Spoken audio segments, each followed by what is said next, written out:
Hey guys, thanks for checking out my channel. I'm John Stark from MacMovieGuy.com, and you've probably been here before because this is Wednesday, Season 1, Episode 5. So it'd be a weird point for you to just join in on my channel, but maybe it's the first time that you're here. So I'll go ahead and mention I'm a blind film critic, so I watch things with audio description, and this has audio description on Netflix.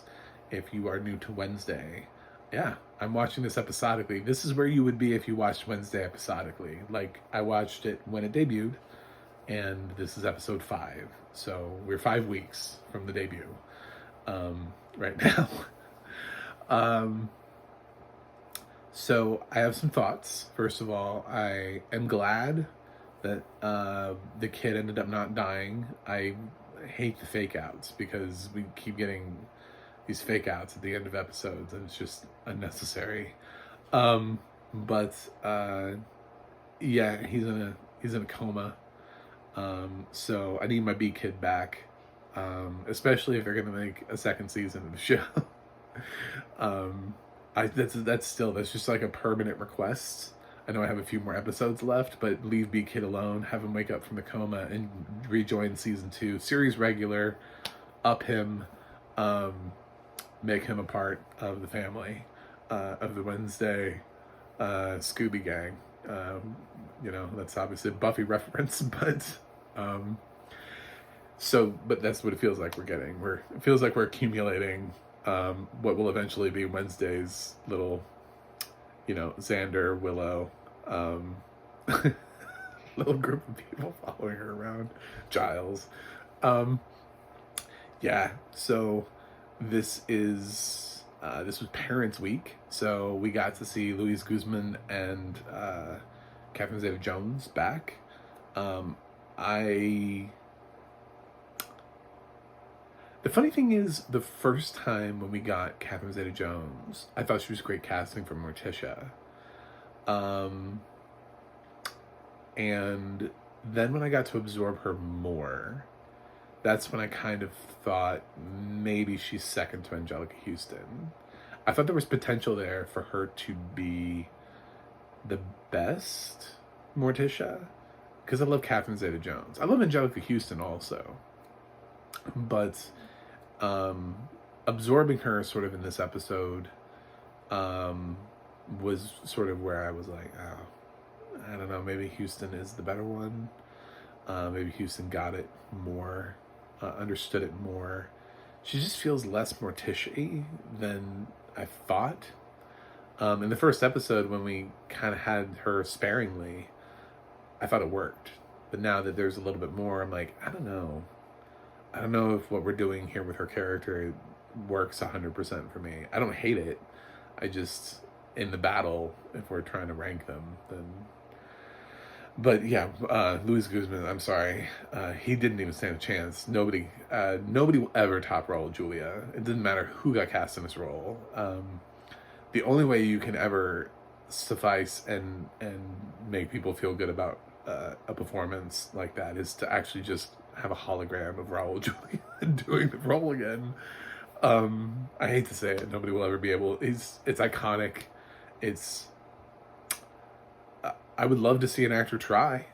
I'm down for it. I'm down to watch actors try all day long to try to bring something to that role. But my God, I mean, that role was like made for Raul Julia. And if we could go back in time, as silly as it sounds, I think he deserved an Oscar nomination. Because when you think about how good he did with that role and how that role has stood the test of time and it's defined his career, even with the roles that he has had, even with things like Kiss of the Spider-Woman, when you're talking about Raul Julia and you're talking about like the seriousness of his career, you still end up talking about Gomez at some point because it's so fucking good. Like, it's one of those, like, Groundhog Day, where we always talk about, like, how did Bill Murray not get nominated for Groundhog Day? Well, how did Raul Julia not get nominated for Addams Family? I mean, sometimes the Academy, they just don't even look at certain films because they're like, oh, well, that's mainstream crap, and at the time it probably is. But if we had like a different Oscars that actually like came along 20 years later and after like we had marinated on something, I think you would see stuff like Raul Julia. I really do, getting Oscar nominations. If we did Oscar nominations like 20 years after like the year of the release of the movies and we just absorbed them, I think you would find a performance like that more impactful. I think a film like Shawshank Redemption would win Best Picture. I think things like that would happen. Because it's, when you're talking about standing the test of time, you don't always know in the moment what stands the test of time. There have been plenty of things that have won Best Picture, that have won awards, that have been nominated. There are films that have been nominated for awards that I don't even know what they are. And they've been nominated within my lifetime, and I don't even know what the films are. So I just look at them and I'm like, what was that film? There was a film called that? So, yeah. And meanwhile, like in that same year, you're like, well, what about this film? Why wasn't this film nominated? You know, I watched an entire video talking about what happened to A League of Their Own at the Oscars.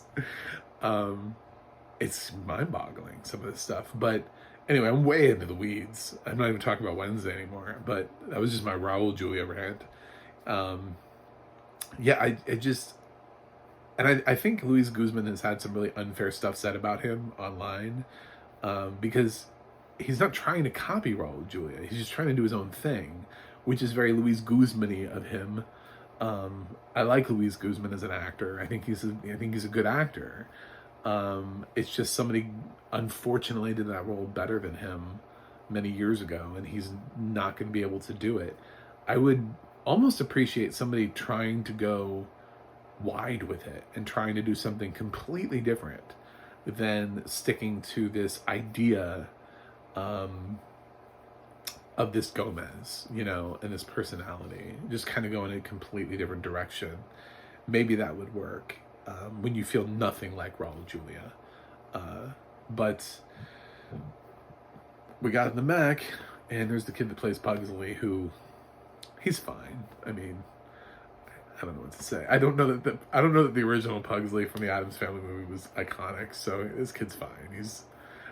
I got nothing against him. I don't know his name. I haven't bothered to learn it yet. So it's fine. But yeah, it was Parents' Day, so we got to see all the kids interacting with their parents. We learned about the murder that Gomez had been accused of back in the day, and how that really went down. And I totally figured out who the killer was this whole time. I'm not gonna say it, but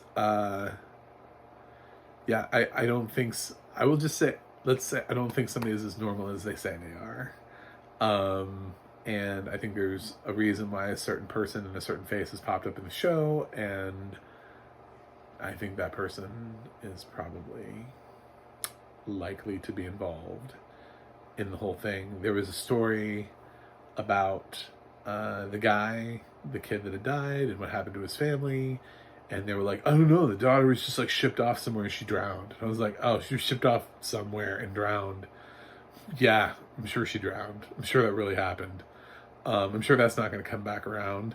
I'm sure there's not going to be a character that's about the same age who's going to walk out and be like, it was me. Yeah, so I totally see that being a thing we're going to come back around to.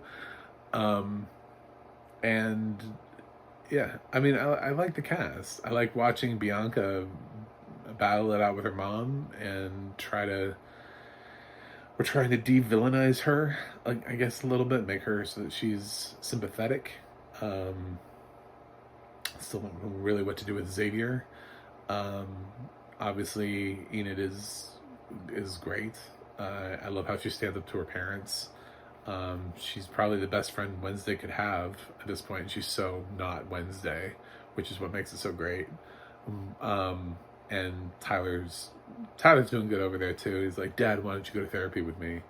And his dad's like, 'cause I can't pour my emotions out. You know that. And it's like, all right, whatever. But yeah, so I love that the cop is he doesn't even remotely suspect. At the beginning, you can tell too. He wants Gomez in jail so badly, because at the beginning when they're like, oh, there was black bubblegum on the thing. Somebody had disabled the camera, and he's like, really? And then they're like, oh, he also, there was a suicide note that said that he covered up a crime. And he was like, oh, there was? He was like, he just totally forgot that there was bubblegum. Like, because you could tell for a second there, he was like, this is suspicious. And then he was like, no, I need this to not be suspicious because I need to be able to use this note to be able to put away Gomez. So, it's just, it was a little bit much. I was like, come on now. Like, you can't, is this the writing for this character? Really? He's so spiteful that he's like, fuck logic. I'm just gonna go after Gomez. Because there's a clear moment where we can hear it. Like, we see it and hear it. It's just, he knows. You know, like, he knows that this is a suspicious death. He throws that right out the window when he finds the letter of confession for Gomez. He's like, I don't need to be a cop anymore. There's a letter I've been waiting for my whole life, and I'm just going to use it. Bubblegum be damned. And then he brings the bubblegum back up, and he's like, black bubblegum. What do you think about that? And it's like, I don't know, dude. Why didn't you think about that? You're the cop. Like, what? You think, what's your accusation that, like, I don't know. It's so bizarre. Anyway, I like the episode. I'm glad the kid's alive, and I'm glad we're headed in a direction. Fishing with grenades. Kids, don't try that at home. I'm gonna give Wednesday season 1, episode 5, an A. Yeah.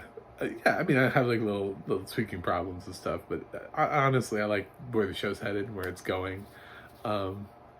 Yeah, so I enjoy it a lot. It's fun. And Jenna Ortega is amazing, by the way. That's a tough one.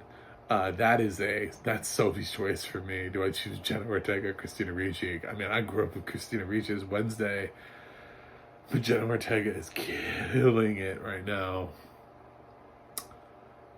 I can't do it. Somebody else would need to choose for me. I can't do it. Words cannot come out of my mouth. So, that is a conversation I can't have. But, anyway, thanks for sticking around. Hopefully you can subscribe to my channel. I'm a little bit short of my 100 goal for the end of the year. So, I'm just, like, I'm 8 maids of milking away from my goal of 100. So if you happen to know of 8 maids of milking that are looking for a YouTube channel to subscribe to, please let them know. I also have a website, magicmovieguy.com. You can go to the audio description project, adp.acb.org. It'll let you know what has audio description and where you can watch it. And you can go to the adna.org. That's the adna.org. It'll let you know who is working on the narration for your favorite TV shows and movies. That's it for me today. I will review something else and see you on the other side.